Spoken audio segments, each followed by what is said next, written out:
잘생긴 남자랑 결혼했다가 도망치듯 이혼했습니다. 그게 끝인 줄 알았어요. 그런데 몇 년 뒤 제 아버지가 병원에 입원했을 때 믿을 수 없는 일이 벌어졌습니다. 전 남편이 어머니가 아무런 연락도 없이 병실에 찾아와 직접 병간호를 해주기 시작한 거예요. 대체 그분은 왜 그랬을까요? 그리고 나는 왜 그 따뜻함에 또다시 흔들렸을까요? 저는 뉴욕에서 태어나 자란 레이첼 클락입니다. 한국어와 문학에 관심이 많아 한국으로 유학을 왔죠. 그때는 몰랐습니다. 내 인생이 이렇게 뒤바뀔 줄은. 처음 준호를 만난 건 대학 도서관이었어요. 책장 사이로 보이는 그의 진지한 눈빛이 왠지 마음에 와닿았습니다. 말수는 적었지만 따뜻한 배려가 느껴지는 사람. 데이트를 할수록 준호의 깊은 마음이 느껴졌죠. 한국에서 살아볼래요? 준호의 청혼은 단순했지만 가슴이 떨렸어요. 그런데 결혼은 두 사람만의 일이 아니었습니다. 첫 시댁 방문날 긴장으로 식은땀이 흘렀어요. 하지만 시어머니는 환하게 웃으며 저를 맞아주셨죠. 우리 며느리 예쁘기만 해. 명절날 아침. 해 뜨기 전부터 분주한 부엌에서 저는 당황스러웠습니다. 준비할 음식이 너무 많았어요. 시어머니께서 칼질을 가르쳐 주시는데 제 서툰 손놀림에 눈살을 찌푸리셨죠. 미국에선 이렇게 안 해? 네.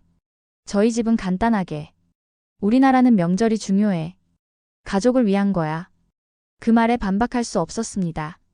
하지만 매일같이 쌓이는 작은 차이들이 벽처럼 느껴졌어요. 준호에게 털어놓아도 그저 시간이 지나면 괜찮아질 거야 라는 대답뿐. 밤새 흐느끼던 날도 있었습니다.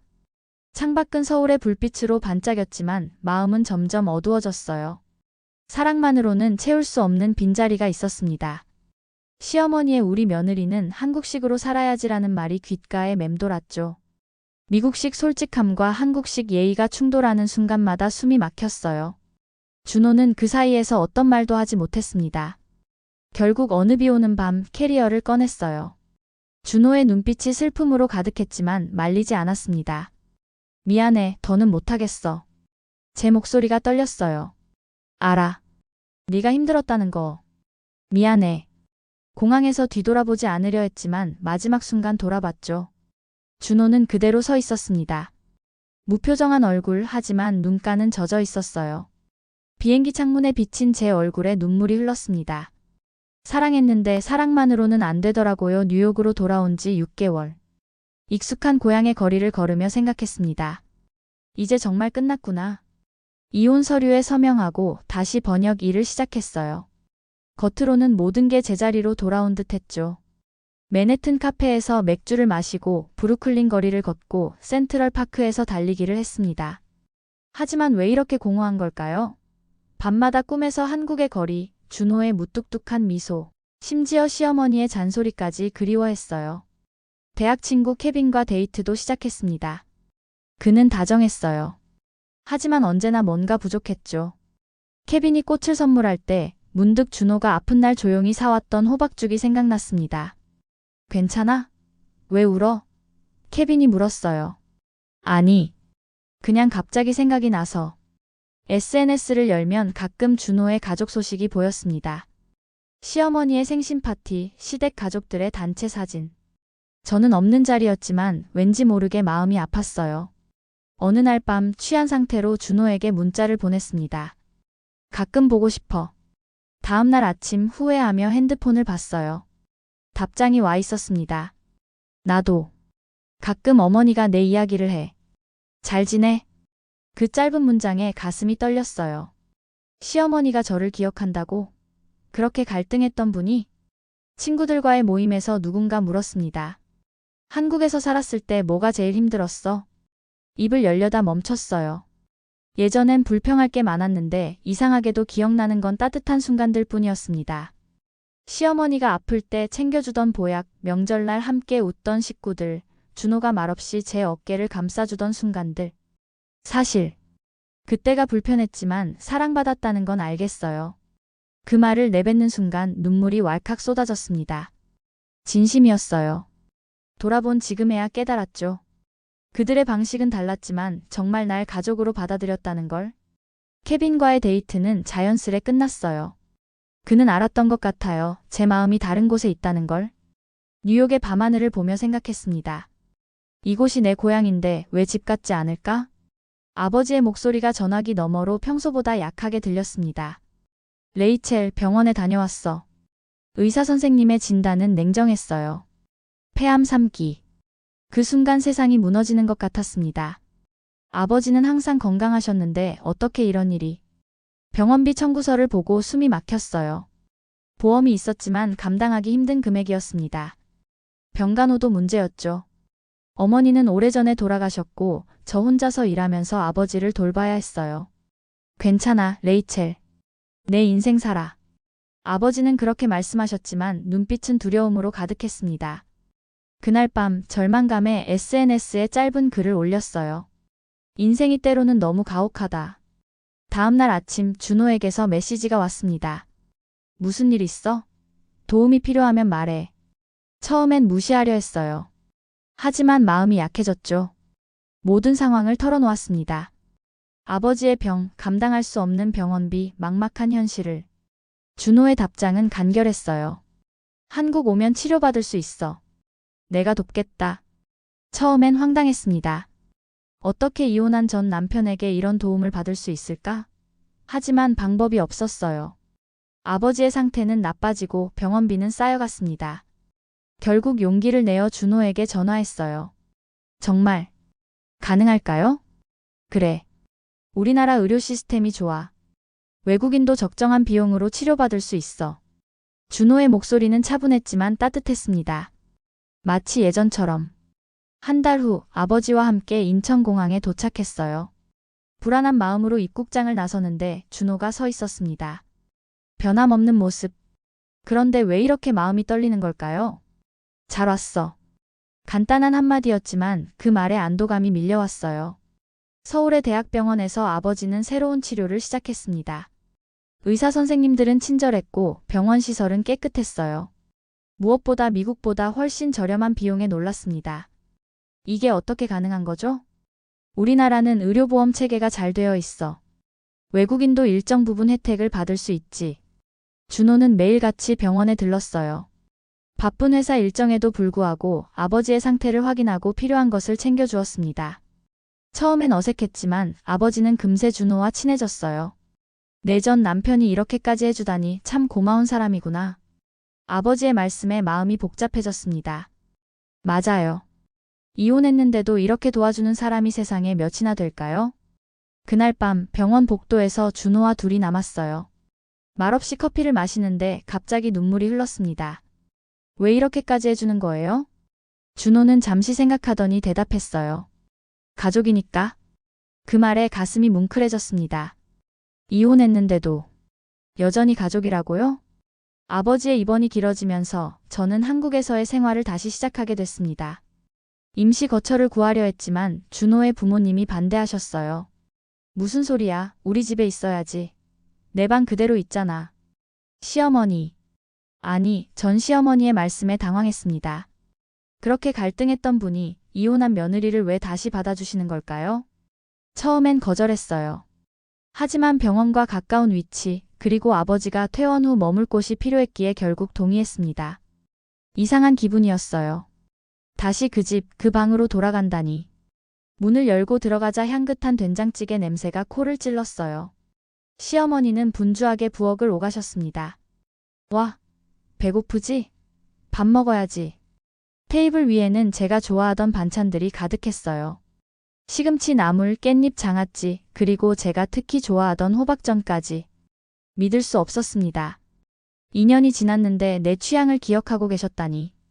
많이 야위었네. 미국 음식은 맛이 없나 보지? 시어머니의 잔소리가 시작됐지만 이상하게도 이번엔 따뜻하게 느껴졌어요. 다음 날 아침 병원에 가려고 준비하는데 시어머니가 도시락을 건네셨습니다. 아버님 드릴 거. 병원 음식만 드시면 안 돼. 꽉 찬 도시락통을 받으며 눈시울이 붉어졌어요. 왜 이러시는 걸까? 저를 미워해야 정상 아닌가요? 이혼한 며느리인데. 병원에서 돌아오는 길 근처 마트에 들렀습니다. 그런데 우연히 준호를 보게 됐어요. 옆에는 낯선 여성이 있었죠. 둘이 웃으며 장을 보는 모습에 가슴이 찌릿했습니다. 급히 몸을 숨겼어요. 누구세요? 뒤에서 들려온 목소리에 깜짝 놀랐습니다. 준호의 여동생 수진이었어요. 언니, 정말 언니 맞아? 오랜만이다. 반가워하는 수진에게 억지로 미소 지었지만 마음은 복잡했습니다. 오빠 지금 데이트 중이야? 떨리는 목소리로 물었어요. 수진의 표정이 미묘해졌습니다. 응. 한 달 전부터 소개팅 시작했어. 회사 후배 소개로. 그 말을 듣는 순간 심장이 무너져 내리는 기분이었어요. 당연한 건데? 이혼했으니까. 준호도 새 삶을 살 권리가 있죠. 하지만 왜 이렇게 아픈 걸까요? 저녁 식사 시간 모두 모여 앉았는데 준호의 자리만 비어 있었습니다. 준호는 어디 갔어요? 시어머니께 물었어요. 약속 있다고 했어. 요즘 바쁘더라. 식사 후 마당에 혼자 앉아 있는데 시아버지가 다가오셨어요. 별 구경하나? 어색한 침묵 끝에 시아버지가 말씀하셨습니다. 우리가 널 미워한다고 생각했지? 고개를 끄덕였어요. 시아버지는 깊은 한숨을 내쉬셨습니다. 가족은 한번 맺어진 인연은 쉽게 끊어지지 않아. 우리 문화가 그래. 그날 밤 이불을 덮고 생각했어요. 정말 이상하죠. 한국을 떠난 이유가 이 가족의 문화 때문이었는데 지금은 그 문화가 저를 위로하고 있다니. 아버지의 치료가 계속되는 동안 저는 점점 한국 생활에 적응해 갔어요. 병원과 시댁을 오가며 가끔은 예전처럼 번역 일도 했습니다. 그리고 놀랍게도 시어머니와 요리를 함께하기 시작했어요. 이렇게 썰면 안 돼. 보여줄게. 시어머니의 손길을 따라 배추를 썰면서 예전에는 왜 이렇게 못했을까 생각했습니다. 같은 상황인데 마음가짐이 달라지니 모든 게 다르게 느껴졌어요. 어느 날 병원에서 아버지의 검사 결과를 기다리는데 불안감이 엄습했습니다. 그때 누군가 따뜻한 커피를 건넸어요. 시어머니였습니다. 걱정 말아라. 좋은 결과 나올 거야. 그 말에 눈물이 왈칵 쏟아졌어요. 시어머니는 말없이 제 등을 쓰다듬어 주셨습니다. 죄송해요. 예전에 많이 버릇없었죠? 흐느끼며 말했어요. 시어머니의 눈에도 눈물이 고였습니다. 아니다. 내가 너무 고집을 부렸어. 네가 우리 며느리였던 게 자랑스러웠단다. 그 한마디에 지난 시간의 오해가 녹아내렸어요. 서로를 이해하지 못했던 건 우리 모두였습니다. 병원 복도를 걷다가 우연히 준호와 그 여자를 마주쳤어요. 가까이에서 보니 참 예쁜 사람이었습니다. 심장이 쿵쾅거렸지만 억지로 미소 지었어요. 안녕하세요. 어색한 인사를 건넸습니다. 준호의 표정이 당혹스러워 보였어요. 레이첼, 이쪽은 민지 씨. 회사 후배야. 만나서 반갑습니다. 그녀의 미소는 따뜻했어요. 미워할 수가 없었습니다. 그날 밤 옥상에서 혼자 별을 보고 있는데 준호가 올라왔어요. 여기서 뭐해? 그냥 생각 좀 정리하려고요. 침묵 속에서 준호가 말했습니다. 민지 씨랑 본 거. 미안해. 왜요? 당신 인생인데? 행복하면 돼요. 목소리를 담담하게 유지하려 했지만 마음은 찢어질 것 같았어요. 준호의 눈빛이 깊어졌습니다. 정말 그렇게 생각해? 그때였어요. 깨달았습니다. 제가 여전히 준호를 사랑한다는 걸? 아니, 어쩌면 전보다 더 깊게 사랑하게 됐다는 걸? 아니요. 사실은 질투나요. 솔직하게 털어놓았어요. 준호의 눈이 커졌습니다. 다음 날 기적 같은 소식이 들려왔어요. 아버지의 암세포가 줄어들고 있다는 것. 모두가 기뻐했습니다. 저녁에 작은 축하 자리가 마련됐어요. 식사 중 아버지가 건배를 제안하셨습니다. 이 모든 게 가능했던 건 이 가족 덕분이야. 고맙다. 그 말에 마음이 뭉클해졌어요. 맞아요. 가족이었기에 가능했던 일이었습니다. 준호와 눈이 마주쳤어요. 그의 눈빛에서 무언가를 느꼈습니다. 밤늦게 정원에서 준호와 마주쳤어요. 그는 조용히 말했습니다. 민지 씨한테 미안하지만 더 이상 만나지 않기로 했어. 왜요? 네가 다시 내 마음에 들어와서. 심장이 터질 것 같았어요. 이런 감정이 다시 올 줄은 몰랐습니다. 이제는 제가 이 가족을 지키고 싶어졌어요. 내가 떠났던 그 가족을 이젠 내가 지키고 싶었습니다.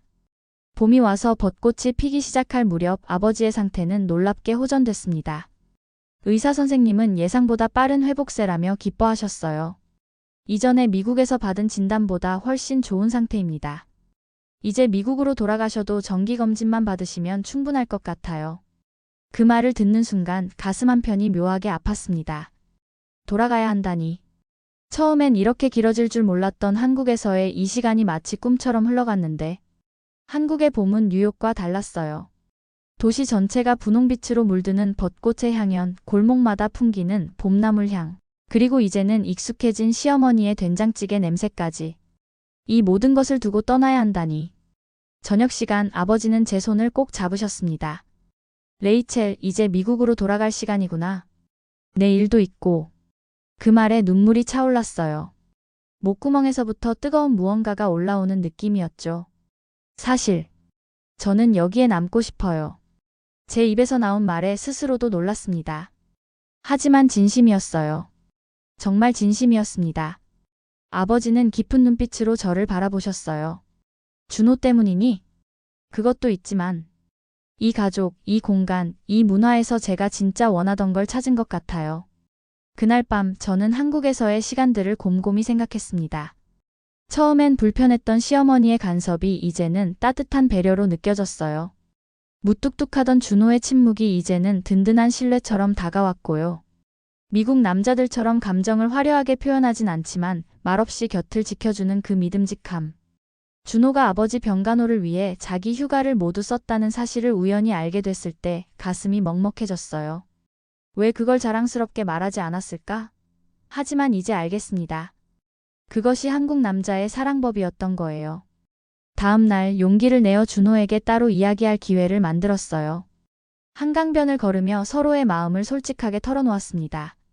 봄바람이 살랑이는 강변에서 저는 오랜만에 떨리는 마음으로 말문을 열었어요. 우리가 어떤 실수를 했는지 이제야 알겠어요. 제 목소리가 떨렸습니다. 나도 많이 생각했어. 내 마음을 더 이해했어야 했는데. 네가 얼마나 외로웠을지. 준호의 목소리에 진심 어린 후회가 묻어났어요. 강물에 비친 도시의 불빛이 마치 별처럼 반짝였습니다. 예전에는 이 도시가 강물에 비친 도시의 불빛이 마치 별처럼 반짝였습니다. 예전에는 이 도시가 낯설고 차갑게 느껴졌는데 지금은 이렇게 아름답게 보이다니. 당신이 왜 그렇게 말이 없었는지 이제 알 것 같아요.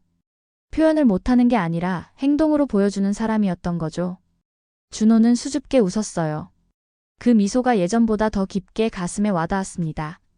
당신이 말없이 아버지를 챙겨주고 병원비를 걱정하고 내게 아무것도 바라지 않았던 그 모습. 정말 고마웠어요. 미국 남자들은 그런 걸 다 말로 해요. 그래서 가끔은 진심인지 의심스러울 때도 있었는데 당신은 달랐네요. 그냥 그게 당연한 거라고 생각했어. 그 한마디가 저를 깊이 울렸어요. 당연하다니요. 이혼한 전 부인의 아버지를 위해 그 모든 것을 하는 게 당연한 건가요? 아니죠. 하지만 준호에게는 그리고 그의 가족에게는 그것이 당연한 일이었던 겁니다. 예전엔 내 가족이 부담이었는데 지금은 가족이 필요해요. 그 따뜻함이, 그 끈끈함이 그리워요. 솔직한 마음을 전했어요. 준호는 조용히 내 손을 잡았습니다. 그 손길에서 전해지는 온기가 온몸으로 퍼져나갔어요. 말없이도 통하는 이 감정, 이것이 우리가 다시 찾은 연결고리였습니다. 다시 시작할 수 있을까? 준호의 질문에 심장이 빠르게 뛰었습니다. 머릿속에 지난 시간들이 영화처럼 스쳐 지나갔어요. 처음 만난 날, 설레던 결혼식 날, 갈등하던 순간들, 이별의 아픔, 그리고 다시 만난 지금. 이번엔 달라야 해요. 서로를 더 이해하고 제가 미국식이라면 당신은 한국식이라는 걸 인정하면서. 그래. 이번엔 네가 너답게 살 수 있도록 내가 더 목소리를 낼게. 그리고 우리 부모님께도 설명할게. 그 말에 뜨거운 눈물이 흘렀습니다.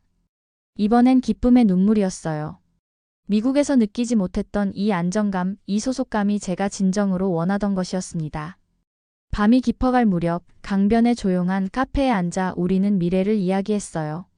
제가 다시 번역 일을 하고 준호는 회사 일을 계속하며 주말에는 함께 시부모님을 찾아뵙는 그런 평범한 일상. 하지만 그 평범함이 이제는 너무나 소중하게 느껴졌습니다. 집으로 돌아가는 길 준호가 문득 물었어요. 시어머니와는 어떻게 지내? 많이 힘들었지? 이상하게도. 이제는 잘 맞아요. 처음엔 왜 그렇게 간섭하는지 몰랐는데 이제 보니 그게 다 사랑이었던 것 같아요. 미국에선 부모와 자식이 너무 빨리 독립하거든요. 그래서 이런 가족의 끈끈함이 낯설었나 봐요. 준호의 입가에 따뜻한 미소가 번졌어요. 너도 변했고 어머니도 변하셨나 봐. 그 말에 고개를 끄덕였습니다. 맞아요. 우리 모두 변했어요. 제가 한국 문화의 깊은 의미를 이해하려 노력하듯 시어머니도 저의 다름을 인정해 주셨습니다. 이것이 진정한 가족이 아닐까요? 서로 다름을 인정하면서도 함께 가는 것. 다음 날 아침 아버지에게 제 결정을 말씀드렸어요. 한국에 남아 준호와 다시 시작하겠다고. 정말 후회 없겠니? 아버지의 물음에 확신을 담아 대답했습니다. 네, 여기서 찾은 행복이 진짜예요. 아버지는 깊은 미소를 그리고 이해의 눈길을 보내주셨어요. 네가 행복하다면 나도 행복하단다. 언제든 보고 싶을 때 찾아갈게. 그날 저녁 다시 시작하기로 한 우리의 결정을 시부모님께 알렸어요. 시어머니는 잠시 놀라시더니 이내 기쁨의 눈물을 흘리셨습니다. 정말 다시 우리 며느리가 되는 거니? 시어머니의 떨리는 목소리에 가슴이 뭉클해졌어요. 네, 어머니. 이제는 정말 가족이 되고 싶어요. 시아버지는 말없이 등을 토닥여 주셨죠. 그 손길에서 묵묵한 축복이 느껴졌습니다. 준호와 함께 걸으며 앞으로의 계획을 세웠어요. 다시 결혼식을 올리고 아이도 갖고 한국과 미국의 문화를 모두 담은 가정을 만들자고요. 서로의 차이를 인정하고 존중하면서 이번엔 내가 더 당신을 이해할게요. 당신이 하는 방식도 사랑이라는 걸 이제 알아요. 제 말에 준호가 잠시 머뭇거리더니 이야기했어요. 나도 앞으론 더 많이 표현할게. 네가 필요로 하는 방식으로. 그 순간 서로 다른 방식으로 사랑하던 두 사람이 조금씩 가운데로 다가오는 느낌이었습니다. 문화의 차이, 표현의 차이를 넘어 서로를 향해 한 걸음씩 내딛는 여정이 시작된 거예요. 봄바람이 벚꽃잎을 흩날리는 저녁, 우리는 처음 만났던 대학 도서관을 다시 찾았습니다. 그때는 몰랐죠. 이렇게 헤어졌다 다시 만나 더 깊은 사랑을 나누게 될 줄은. 처음부터 다시 시작하는 거야. 준호가 말했어요. 하지만 저는 고개를 저었습니다. 아니요. 처음부터가 아니라 우리가 성장한 지금부터예요. 그때의 실수를 반복하지 않는 더 단단한 시작이죠. 준호의 눈빛이 깊어졌어요. 그리고 처음으로 그가 먼저 제 손을 꼭 잡았습니다. 그래, 더 단단하게. 이번엔 절대 놓치지 않을게. 그 약속에 가슴이 따뜻해졌습니다. 이제 우리는 서로의 차이를 인정하고 각자의 방식으로 사랑하며 함께 성장해 나갈 수 있을 거예요. 가족이란 완벽한 이해가 아니라 불완전한 서로를 있는 그대로 받아들이는 것. 제가 한국에서 배운 가장 소중한 교훈이었습니다. 재혼을 결심한 뒤 우리는 조용한 결혼식을 올리기로 했습니다. 화려한 웨딩드레스 대신 한복을 입겠다고 했을 때 시어머니의 눈시울이 붉어졌어요. 정말 예쁘겠구나. 우리 며느리가 한복 입는 모습을 보고 싶었어. 그 말에 제 마음이 따뜻해졌습니다. 예전에는 며느리라는 단어의 부담을 느꼈는데 이제는 그 안에 담긴 애정이 느껴졌어요. 준비를 하면서 한국 문화를 더 깊이 이해하려 노력했습니다. 이번엔 저도 적극적으로 배우려는 마음이었죠. 시어머니와 함께 김치 담그는 법을 배우던 날 손이 고춧가루로 붉게 물들었어요. 시어머니는 제 서툰 손길을 지켜보시다가 잠시 자리를 비우셨습니다. 돌아오셔서 손에 든 것은 예전 결혼식 때 찍은 사진첩이었어요. 이거 보고 싶니? 첫 결혼식 날 모습이야. 사진 속 제 얼굴은 긴장되고 어색했습니다. 하지만 그때는 알지 못했던 행복이 그 속에 담겨 있었어요. 페이지를 넘기다 시어머니의 옛 사진들도 보게 됐습니다. 젊은 시절의 시어머니, 그리고 아기 준호의 모습까지. 어머니도 처음엔 시집살이 힘드셨어요? 문득 궁금해져서 물었습니다. 시어머니는 깊은 한숨을 내쉬셨어요. 그럼. 누구나 처음은 힘들지. 나도 처음에는 울기도 많이 했어. 그 순간 시어머니가 다른 모습으로 보였습니다. 그녀도 한때는 젊은 새색시였고 시집살이의 어려움을 겪었던 거예요. 갑자기 우리가 비슷한 여정을 걷고 있다는 생각이 들었습니다. 앨범을 넘기다 한 장면에서 멈췄어요. 중학생 시절의 준호가 병원 침대에 누워있는 사진이었죠. 이건 어떤 사진이에요? 아, 그때. 준호가 맹장염으로 입원했었어. 일주일 내내 내가 병원에서 잤지. 시어머니의 말씀에 놀랐어요. 일주일이요? 회사는 어떻게 하셨어요? 회사? 당연히 휴가 냈지. 아픈 아들 두고 어떻게 회사를 가니? 그 말에 문득 깨달음이 왔습니다. 미국에선 상상하기 힘든 일이었어요. 아픈 가족을 위해 자신의 모든 일상을 내려놓는 그 헌신. 이것이 한국식 가족 사랑이었던 거예요. 그리고 준호는 그런 어머니 밑에서 자랐기에 제 아버지를 위해 그렇게 헌신할 수 있었던 거죠. 어머니. 그래서 준호가 저희 아버지 병간호를 그렇게 열심히 했던 거군요. 어머니께 배운 거였네요. 시어머니는 부끄러운 듯 손사래를 치셨지만 그 눈빛은 자랑스러움으로 빛났습니다. 그 순간 제 마음에 깊은 감사함이 차올랐어요. 이 가족이 제게 보여준 무조건적인 사랑과 헌신은 말로 표현할 수 없는 것이었습니다. 건강이 많이 좋아지신 아버지는 결혼식 참석을 위해 다시 한국에 오셨어요. 공항에서 만났을 때 아버지의 모습이 훨씬 건강해 보였습니다. 한국에서의 치료가 정말 효과적이었던 거예요. 아버지, 정말 건강해 보이세요. 그래, 한국 의사들이 정말 실력이 좋더구나. 그리고 준호와 그 가족들 덕분이지. 아버지의 말씀에 가슴이 뭉클해졌어요. 미국으로 돌아가신 후에도 정기적으로 검진을 받으셨는데 계속 좋은 상태를 유지하고 계셨습니다. 한국의 의료 시스템이 아버지의 생명을 구했다고 해도 과언이 아니었어요. 결혼식 전날 시어머니는 제게 특별한 선물을 주셨습니다. 고급스러운 한복이었어요. 천천히 풀어보니 그것은 시어머니가 젊은 시절 입으셨던 한복이었습니다. 내가 처음 시집 올 때 입었던 거야. 물려받은 거지.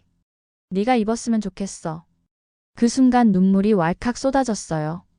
이것은 단순한 옷이 아니라 가족의 일원으로 완전히 인정한다는 깊은 의미가 담긴 선물이었습니다. 고맙습니다, 어머니. 정말 감사해요. 떨리는 목소리로 말했어요. 시어머니는 제 손을 꼭 잡으셨습니다. 이번엔 네가 좀 더 편하게 살았으면 좋겠구나. 내가 예전에는 너무 고집을 부렸어. 그 말에 더욱 눈물이 흘렀습니다. 서로를 이해하려는 이 노력이 얼마나 소중한지 느껴졌어요. 재혼식 날 소박하지만 따뜻한 분위기에서 우리는 다시 하나가 됐습니다. 이번엔 모든 가족이 함께했어요. 시어머니가 물려주신 한복을 입고 나타났을 때 준호의 얼굴에 감동의 표정이 번졌습니다. 정말 아름다워. 그가 속삭였어요. 그의 눈빛에서 깊은 사랑을 느낄 수 있었습니다. 시어머니는 제 모습을 보시고 눈물을 훔치셨죠. 우리 며느리 정말 예쁘구나. 그 말을 듣는데 이상하게도 이번엔 며느리라는 단어가 따뜻하게 느껴졌어요. 예전엔 그 단어가 저를 묶는 족쇄 같았는데 이제는 소속감을 주는 끈이 되었습니다. 결혼식 후 첫 명절이 다가왔어요. 이번엔 제가 먼저 나서서 음식 준비를 도왔습니다. 떡국 끓이는 법, 전 부치는 법 모두 서툴렀지만 시어머니는 인내심을 가지고 하나하나 알려주셨습니다. 이렇게 칼을 잡으면 더 쉬워. 자, 한번 해봐. 시어머니의 지도 아래 점점 한국 요리에 자신감이 생겼어요. 예전에는 이런 시간이 부담스러웠는데 이제는 함께하는 시간이 소중하게 느껴졌습니다. 명절 아침은 여전히 분주했지만 이번엔 마음가짐이 달랐어요. 온 가족이 함께 모여 준비하는 그 시간 자체가 큰 의미를 가진다는 것을 깨달았습니다. 미국에서는 느낄 수 없었던 공동체적 유대감이었죠. 음식 준비가 끝나고 모두가 분주히 움직이는 가운데 저는 조용히 시어머니를 부엌 한쪽으로 모셨습니다. 준비해둔 선물을 내밀며 떨리는 목소리로 말했어요. 어머니, 이건 제가 번역한 책인데 첫 페이지에 감사의 글을 써봤어요. 시어머니는 안경을 꺼내 천천히 읽으셨습니다. 사랑하는 어머니께 이제는 며느리로가 아니라 진짜 딸로 살고 싶습니다. 당신의 사랑을 이제야 이해하게 되었어요. 그 말에 시어머니의 눈에서 눈물이 흘렀습니다. 그리고 저를 꼭 안아주셨어요. 말없이 그저 꼭. 그 포옹 속에서 모든 과거의 오해와 갈등이 녹아내리는 듯 했습니다. 준호는 그 모습을 보고 따뜻하게 미소 지었어요. 그의 눈에도 눈물이 고여 있었습니다. 이제 우리는 진정한 가족이 되었어요. 그날 저녁 온 가족이 둘러앉아 윷놀이를 했어요. 웃음소리가 집안에 가득했습니다. 준호는 제 곁에 앉아 조용히 귓속말로 물었죠. 행복해? 네, 정말 행복해요. 이런 게 가족이구나 싶어요. 깊은 밤 창밖의 달을 바라보며 생각했습니다. 처음에는 한국의 가족 문화가 억압적으로 느껴졌는데 이제 보니 그 안에 깊은 사랑과 책임감이 있었던 거예요. 서로에게 기대고 의지하고 때로는 희생하면서 만들어가는 그 따뜻한 관계. 복잡하고 때로는 불편할 수도 있지만 그 불편함 속에서도 끈끈한 연결고리를 느낄 수 있었습니다. 미국식 개인주의와는 다른 하지만 그 나름의 소중한 가치를 지닌 한국식 가족 사랑. 이제야 깨달았어요. 정이란 건 시간이 만들어주는 것이란 걸. 하루아침에 생기는 게 아니라 함께 울고 웃으며 쌓아가는 것이란 걸. 그리고 한국의 가족들은 그 시간을 아끼지 않는다는 것을. 잠자리에 들기 전 준호와 함께 내일 계획을 세우고 있었어요. 그때 문득 준호가 물었습니다. 후회 없어? 미국에서의 생활을 두고 여기 온 거? 그 질문에 잠시 생각했어요. 뉴욕의 활기찬 거리, 자유로운 분위기, 그리고 독립적인 생활 방식. 하지만 그것들보다 더 소중한 것을 여기서 찾았습니다. 전혀요. 여기서 진짜 가족을 찾았으니까요. 진심을 담아 대답했습니다. 침대에 누워 준호의 숨소리를 들으며 생각했어요. 이 사람의 무뚝뚝함 속에 얼마나 깊은 사랑이 있었는지. 말로 표현하지 않아도 그의 행동 하나하나가 사랑의 언어였던 거예요. 이제 진짜 가족이 된 것 같아요. 잠들기 전 준호에게 속삭였어요. 항상 가족이었어. 잠시 떨어져 있었을 뿐이야. 그 말에 가슴이 따뜻해졌습니다. 이제 더 이상 며느리라는 타이틀이 부담스럽지 않았어요. 그것은 단지 역할이 아니라 사랑과 존중으로 이어진 관계의 이름이었으니까요. 이제는 며느리로서가 아니라 딸로서 그리고 이 가족의 진정한 일원으로 살고 싶었습니다. 재결합 2년 후 우리 가족은 더욱 단단해졌습니다. 그리고 기적처럼 찾아온 작은 생명, 우리의 첫 아이 소희가 태어났어요. 출산은 쉽지 않았습니다. 진통으로 괴로워하는 36시간 동안 준호는 제 손을 한순간도 놓지 않았어요. 그리고 시어머니는 병원 복도에서 밤을 새우셨죠. 미국에선 이렇게 안 해요. 보통 남편만 함께하고. 간호사에게 말하자 그녀는 놀란 눈으로 물었어요. 가족이 함께하지 않으면 누가 도와주나요? 그 질문에 웃음이 났습니다. 맞아요. 한국에선 아이를 낳는 것도 키우는 것도 온 가족의 일이니까요. 산후조리원에서의 이주는 새로운 경험이었어요. 미국에 있었다면 출산 직후 바로 집으로 돌아가 모든 걸 혼자 해냈을 텐데 여기선 전문가들의 세심한 돌봄을 받으며 천천히 회복할 수 있었습니다. 미국엔 이런 곳이 없어요. 정말 놀라워요. 같은 방에 한국 산모에게 말했더니 그녀는 신기한 듯 물었어요. 그럼 어떻게 아기를 돌보나요? 산모는 휴식이 필요한데. 소희가 100일이 되던 날 우리는 모든 가족을 초대해 작은 잔치를 열었습니다. 시어머니는 직접 준비한 100일떡을 자랑스럽게 내놓으셨어요. 우리 소희가 100살까지 건강하게 살라고 하는 거야. 그 의미를 설명해 주시는데 문득 미국과 한국의 차이가 느껴졌습니다. 미국은 현재와 개인에 집중한다면 한국은 과거와 미래, 그리고 관계에 더 가치를 둔다는 점이요. 아이를 키우며 더욱 깊이 한국 문화를 이해하게 됐어요. 밤새 아이가 아플 때 시어머니는 한밤중에도 달려오셨죠. 준호는 말없이 제 짐을 나눠들었고요. 그 든든한 지원군이 있어 육아의 어려움도 함께 이겨낼 수 있었습니다. 소희가 첫 걸음마를 떼던 날 우리는 가족 사진을 찍기로 했어요. 3대가 모인 사진 촬영, 미국에서라면 1년에 한 번 크리스마스에나 모였을 가족들이 이렇게 자주 만난다는 것이 신기했습니다. 자, 찍습니다. 하나, 둘, 셋. 카메라 앞에서 모두 환하게 웃었어요. 그 순간 문득 생각이 스쳐 지나갔습니다. 예전에 한국을 떠나던 날 공항에서 돌아보지 않으려 했던 그때 돌아봤더니 눈물 흘리던 준호의 모습이 눈앞에 아른거렸어요. 그때는 몰랐습니다. 표현이 서툴러도 그 마음만은 진심이었다는 것을. 무뚝뚝한 겉모습 속에 얼마나 깊은 사랑이 숨어 있었는지를. 우리 집 거실벽에는 이제 3장의 사진이 걸려 있어요. 처음 결혼했을 때의 사진, 재결합 후의 사진, 그리고 소희와 함께 찍은 가족 사진. 그 사진들을 볼 때마다 제가 얼마나 성장했는지 느껴집니다. 어느 날 저녁 소희를 재우고 준호와 함께 베란다에 앉아 별을 보는데 문득 물었어요. 당신은 왜 나를 다시 받아줬어요? 이렇게 쉽게.